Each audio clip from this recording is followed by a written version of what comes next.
आज की बदलती वैश्विक अर्थव्यवस्था में एक बहुत बड़ा बदलाव खामोशी के साथ दस्तक दे रहा है। दशकों तक दुनिया ने सोने को सुरक्षित निवेश का एकमात्र पैमाना माना है, जहां संयुक्त राज्य अमेरिका आज भी करीब 8,133 टन के विशाल स्वर्ण भंडार के साथ बाजार पर हावी है, जो उसके विदेशी मुद्रा भंडार का लगभग 75% से ज्यादा का हिस्सा है। लेकिन 2025 और 26 की शुरुआत ने एक नई कहानी लिख दी है, जहां चांदी अब केवल आभूषण की धातु नहीं बल्कि रणनीतिक ऊर्जा परिवर्तन धातु बन चुकी है।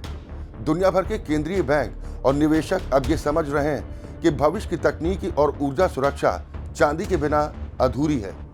इसी भू राजनीतिक अनिश्चितता और डी डॉलराइजेशन की लहर के बीच चांदी ने सोने की तुलना में कहीं अधिक तेजी से वृद्धि दिखाई है और वैश्विक बाजार में एक फिजिकल स्क्वीज की स्थिति पैदा की है। इस कहानी का सबसे महत्वपूर्ण पड़ाव भारत है, जो अब दुनिया में चांदी का सबसे बड़ा फिजिकल आयातक बन चुका है। साल 2025 में भारत ने लगभग 9.2 बिलियन डॉलर मूल्य की रिफाइंड चांदी का आयात किया, जो पिछले वर्ष की तुलना में 44% की एक बड़ी छलांग है।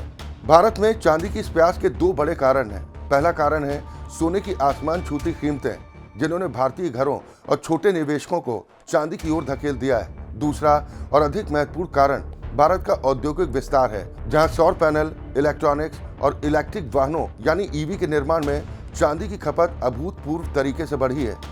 अकेले सौर ऊर्जा क्षेत्र अब वैश्विक चांदी की मांग का लगभग 15% का हिस्सा कवर करता है। इस बढ़ती मांग और मुक्त व्यापार समझौतों यानी FTA के दुरुपयोग को देखते हुए भारत सरकार ने 31 मार्च 2026 तक चांदी के आभूषणों के आयात पर कड़े प्रतिबंध लगा दिए, ताकि घरेलू निर्माताओं की रक्षा सुनिश्चित की जा सके। वैश्विक स्तर पर देखें तो चीन इस पूरी सप्लाई चेन का सबसे बड़ा द्वारपाल बना हुआ है। हालांकि चीन चांदी का सबसे बड़ा आयातक नहीं है, लेकिन वो दुनिया की 60 से 70% चांदी रिफाइनिंग क्षमता को नियंत्रित करता है। 1 जनवरी 2026 से चीन ने अपने निर्यात नियमों को और भी सख्त कर दिया है, जिसके तहत केवल 44 चुनिंदा कंपनियों को ही चांदी निर्यात करने की अनुमति दी गई।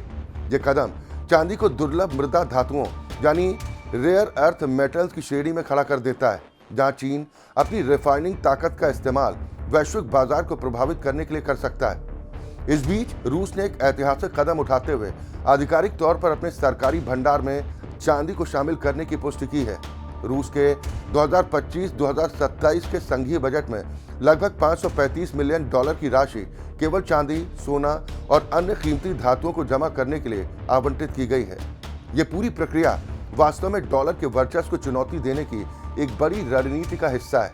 ब्रिक्स देश अब एक ऐसे स्वतंत्र कीमती धातु व्यापार मंच को विकसित करने पर काम कर रहे हैं, जो लंदन और न्यूयॉर्क जैसे पश्चिमी केंद्रों के प्रभुत्व को खत्म कर सके।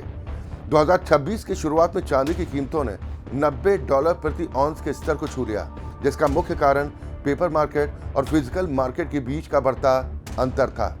जब निवेशकों ने कागजी वादों के बजाय वास्तविक धातु की डिलीवरी मांगनी शुरू की, तो न्यूयॉर्क और लंदन की तिजोरियों से स्टॉक तेजी से कम होने लगा।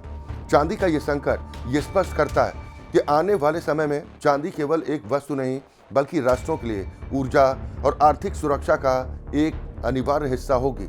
दोस्तों, इस पर आपकी क्या राय है, इस पर कमेंट करके हमें जरूर बताएं और देश दुनिया की बाकी बड़ी खबरों के लिए जुड़े रहें राष्ट्र टीवी के साथ। नमस्कार।